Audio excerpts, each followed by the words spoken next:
He was fired at the age of 54, despite delivering the most profitable year in the history of Ford Motor Company. His boss, Henry Ford II, gave him almost no explanation. "Sometimes you just don't like somebody," Ford reportedly said. 3 years later, Lee Iacocca had pulled off the greatest corporate turnaround in American business history, become a national celebrity, and written the best-selling autobiography of 1984, and his name was Lee Iacocca. He invented the Ford Mustang. He saved Chrysler. He became the most famous CEO in America.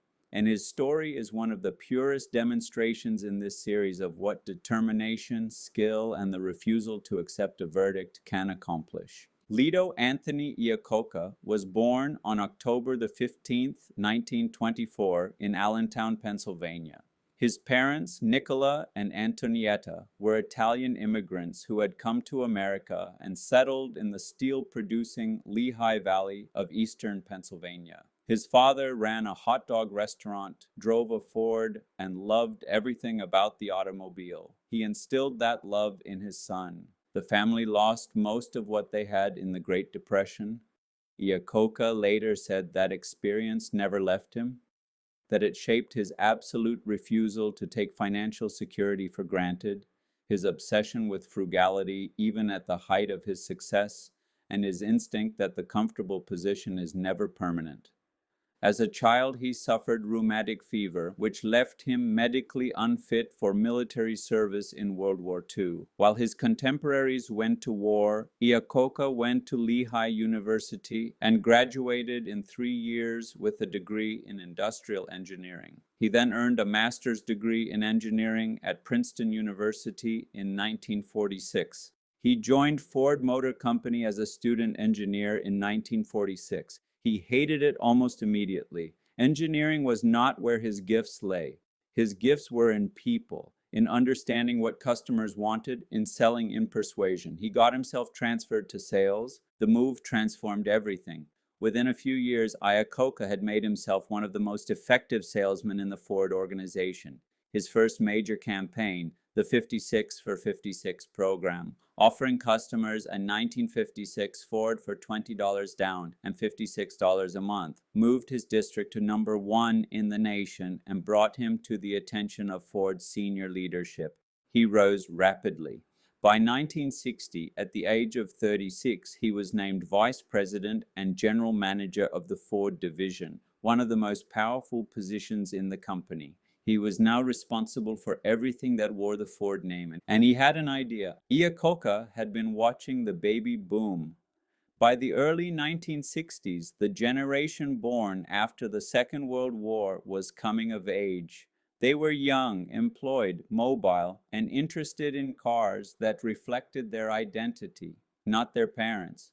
The market was full of heavy, expensive cars built for middle-aged buyers. What it didn't have was a sporty, affordable car aimed specifically at young people.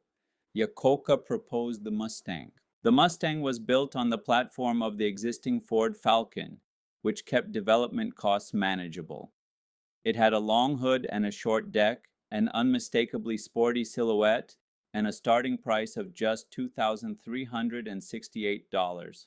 Iacocca drove the project with relentless urgency, cutting the product development cycle to an unusually short timeline and marketing the launch with extraordinary energy.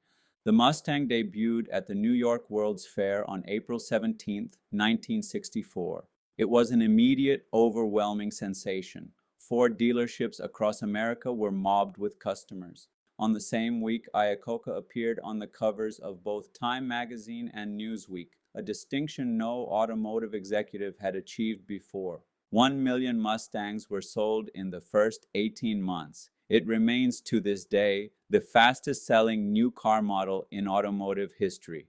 Iacocca was named president of Ford Motor Company in 1970. He was 45 years old, and he had every reason to believe his career would end at the top. It didn't. Henry Ford II, the grandson of the founder, had never fully trusted Iacocca. Their relationship deteriorated through the 1970s. personal friction compounded by disagreements about the company's direction. On July 13, 1978, Ford called Iacocca into his office and fired him. Ford had just posted a record $2 billion profit. Iacocca had been the company's president for 8 years. He cleared out his office, sat in the parking lot for a moment, and then drove away. Chrysler came calling within weeks. The company was in desperate shape. It had accumulated $160 million in losses, had a massive inventory of fuel-inefficient vehicles that nobody wanted after the oil crisis, and an engineering pipeline that had been badly neglected. It was, by most assessments, heading for bankruptcy.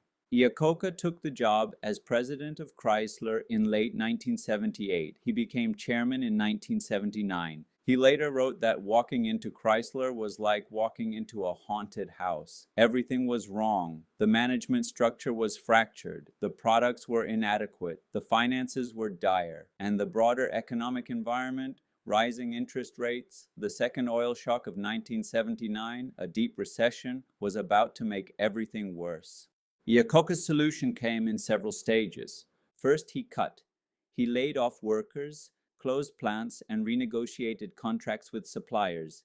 He went to the United Auto Workers and asked for wage concessions, telling the union that the alternative was bankruptcy and total job loss.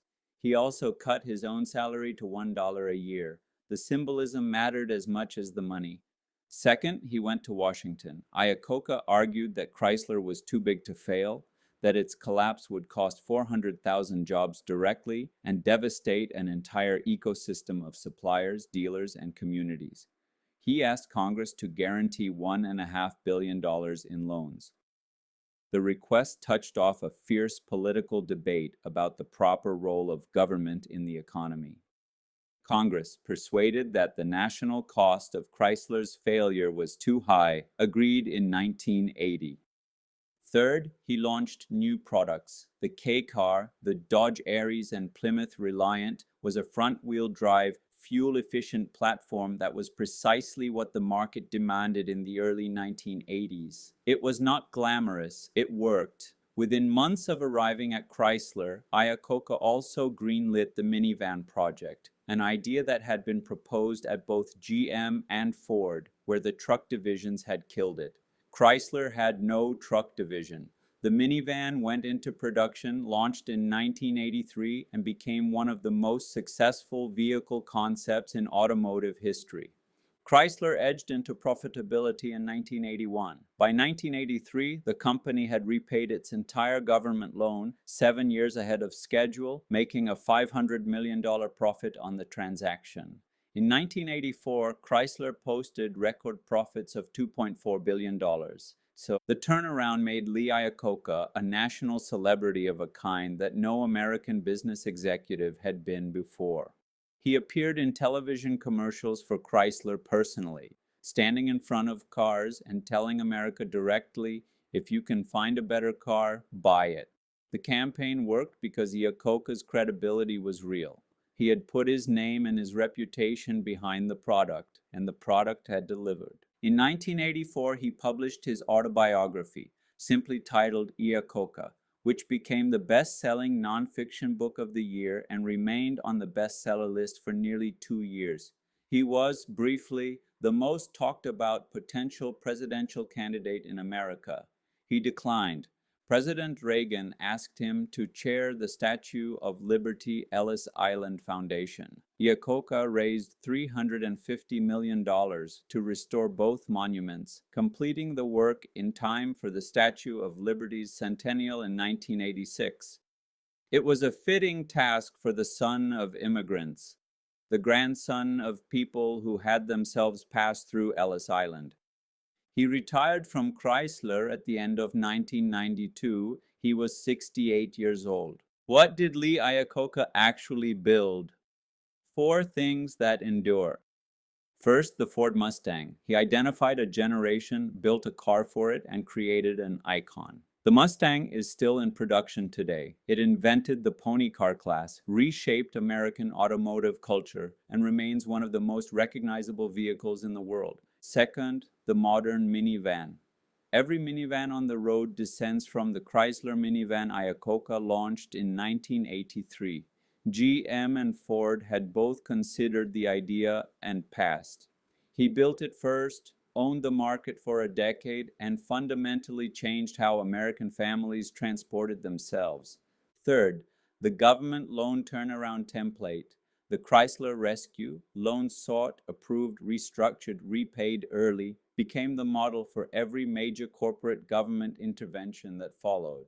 When the auto industry faced collapse again in 2009, policymakers reached back directly to the Chrysler playbook.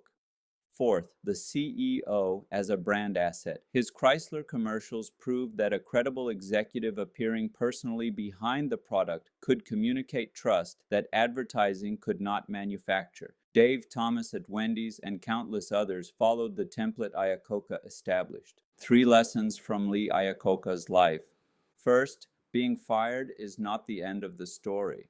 Iacocca was fired at 54 despite delivering the most profitable year in Ford's history. He went on to his most consequential work at Chrysler.